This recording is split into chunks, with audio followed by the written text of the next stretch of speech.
अस्सलाम वालेकुम रहमतुल्लाहि व बरकातहू। मुझे कहते हैं नाजो। आई होप कि आप लोग सब ठीक होंगे। अल्हम्दुलिल्लाह मैं भी ठीक ठाक हूँ। मैं आज बनाने जा रही हूँ दाल का चीला, मसूर की दाल का चीला। तो यहाँ मैंने ले ली है दाल, जिसको मैंने ओवरनाइट सोक कर दिया था। पानी उसका ड्रेन कर लिया है, जग लिया है, उसके अंदर पानी ऐड किया है और फिर वो मसूर की दाल और साथ में इसके स्पाइस, 3 स्पाइस ऐड करने हैं इसमें, फ्लेक्स चिल्ली, नमक और ज़ीरा। ठीक है। और अब मैं इसको अच्छे तरीके से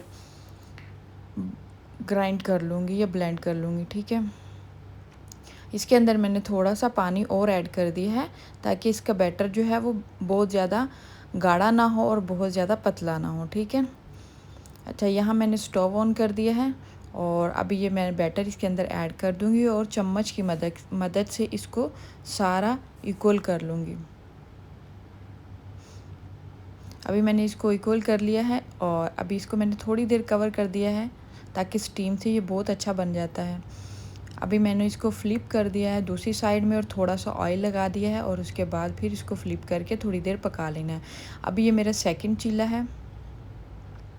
इसको भी मैंने इसी तरह बैटर डाल के और चम्मच की मदद से इसको सारा स्प्रेड कर दिया था। एक चीला मेरा रेडी हो चुका है और ये दूसरा है।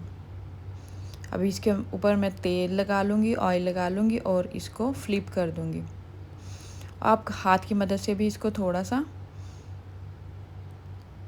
हिला सकते हैं ताकि जो है वो ऑयल अच्छे तरीके से चारों तरफ जो है वो स्प्रेड हो जाए। और ये दोनों मेरे चीले रेडी हो चुके हैं। आई होप कि आपको रेसिपी पसंद